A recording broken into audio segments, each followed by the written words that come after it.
Good morning everyone and welcome back to another episode of the LEGO Zelda Custom Set Showcase Wave 2, where today we'll be taking out custom set Z0026 with 216 pieces, the Prince Ralis Wagon Escort based off Twilight Princess.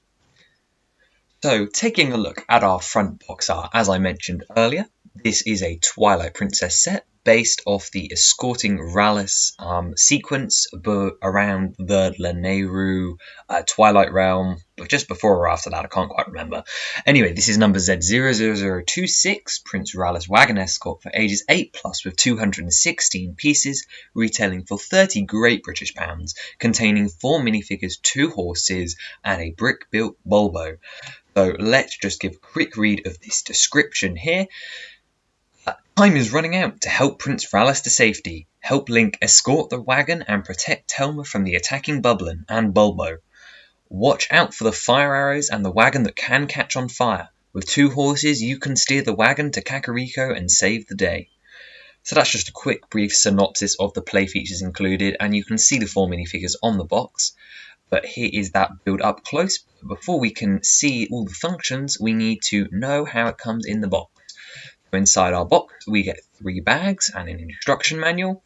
And inside that instruction manual, we can see how the 3 bags break down, with getting Epona, Link, the Bublin, and then the Bilbo build in bag 1, Ralis himself and half of the wagon in bag 2, and Telma's horse, Telma, and the rest of the wagon build in bag number 3. The first and most important thing about this wagon, before we even take a look at the wagon properly, is the play feature. And I did mention the wagon can catch on fire, just like in the sequence. And you can see that here with this little lever at the back of the wagon. And when that is pushed down, or the Bublin hits it with a fire arrow, the canopy of the wagon is going to go flying and this piece of fire is going to appear in the top of the wagon.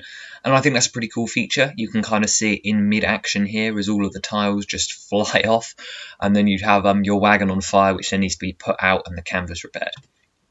So this was the sequence I was referring to, and as you can see, the whole sequence revolves around putting the carriage out when it gets on fire and killing Bublins on Bilbos.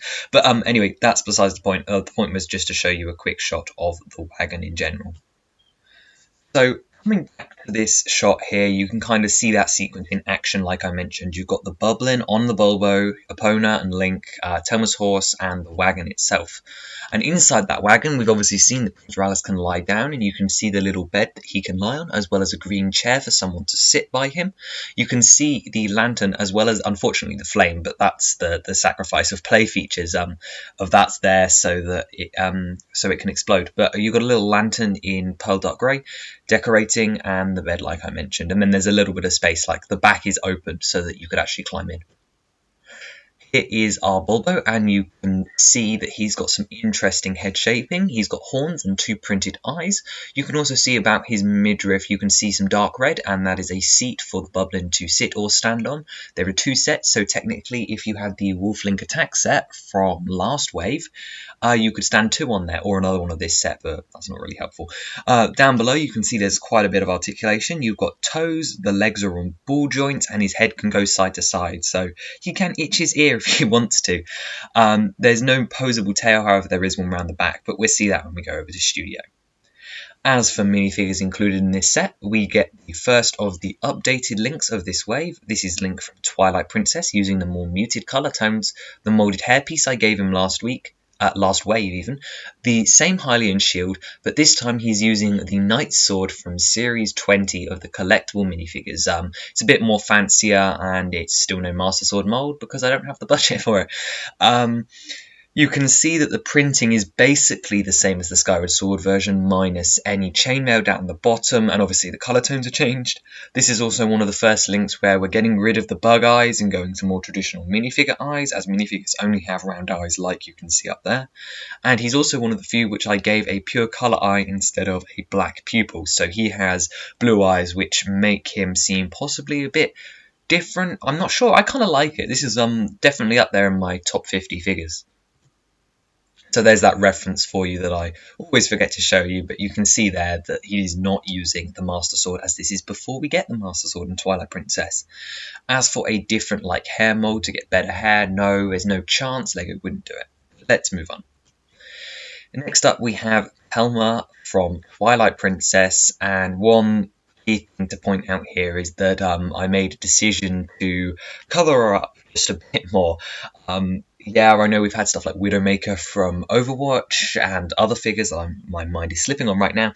However, I did a bit of a change of plan here. But anyway, some very simple legs with some toe printings. There's a bit of leg printing as well that carries nicely up onto the torso, which we've already talked about.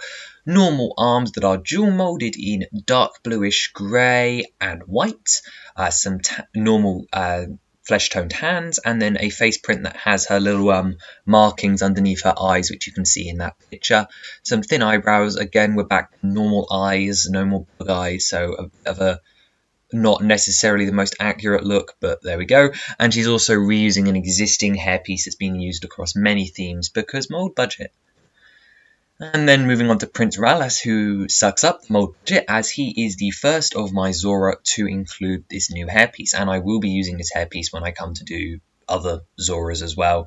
I'm trying to be as clever as I can, but this is supposed to be mostly look like Ralis's hairpiece, but at the same time be usable for other Zora instead of being so specific. But anyway, just underneath that, there is a normal minifigure head with a "help me, I'm dying" expression, some very simple chest printing, plain lavender arms, and a little bit of leg and foot printing. Overall, a fairly simple minifigure, just not one of my favourites, but a nice inclusion all the same. And to be honest, I'm not sure about the colour scheme. I feel like lavender's the closest Lego colour, but if there was like a mid-tone between pink and purple, that would also be perfect. I chose to leave out the shell detail at the top, mainly because I want this hairpiece to be non-specific, and he has no accessory and no special legs. I did consider giving him the fawn legs, but I changed my mind. And then, just like from Wave 1, we have the exact same Goblin Archer, who is looking a bit outdated at this point. However, I'm still really pleased with the Ninjago face wrap and molded head combo. For those of you who don't know, this is the second wave of the Custom Wave Showcase, so this guy appeared in Z0008 Wolf Link Attack from Wave 1. And he's a fairly simple figure, and again comes with a light bluish grey bow. And there's that reference for you, except that this guy's the Archer, and the one on your screen is a club wielder. Next up, we have the Bilbo, which the Boblins are seen riding. Try saying that 5 times fast.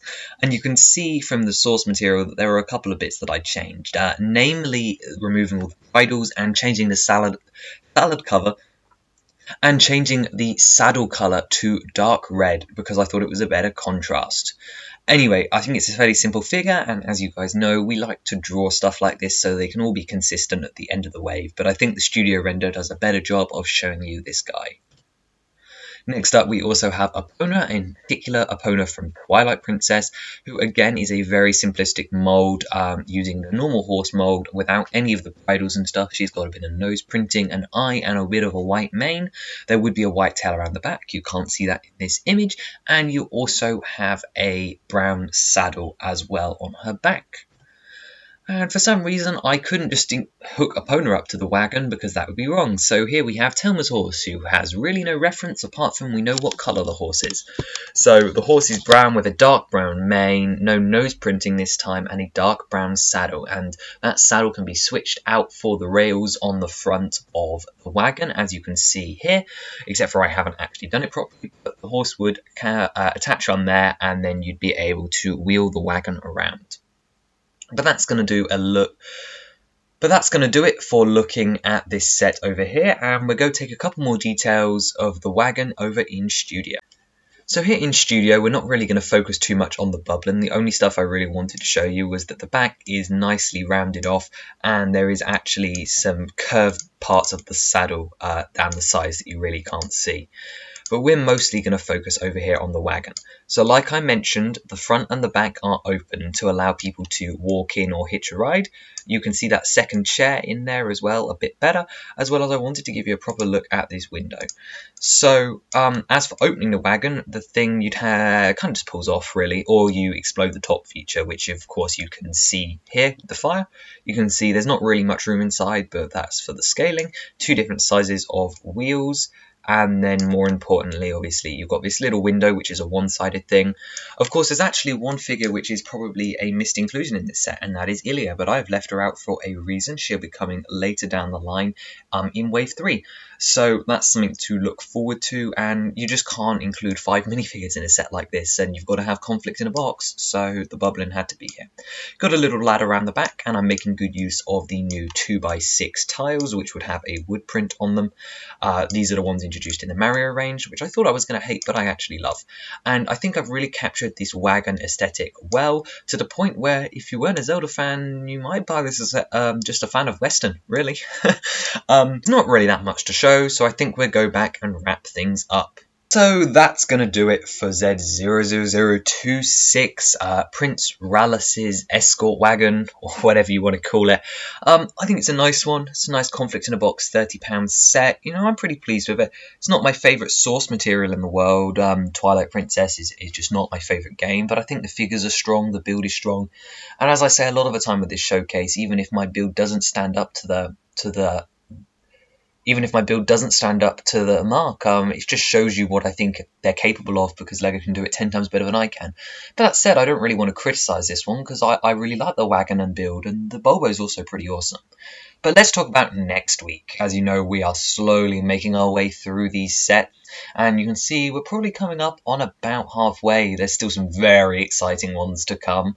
So, what's coming next week? Now this one's probably an easy silhouette, but Z0023 with 145 pieces.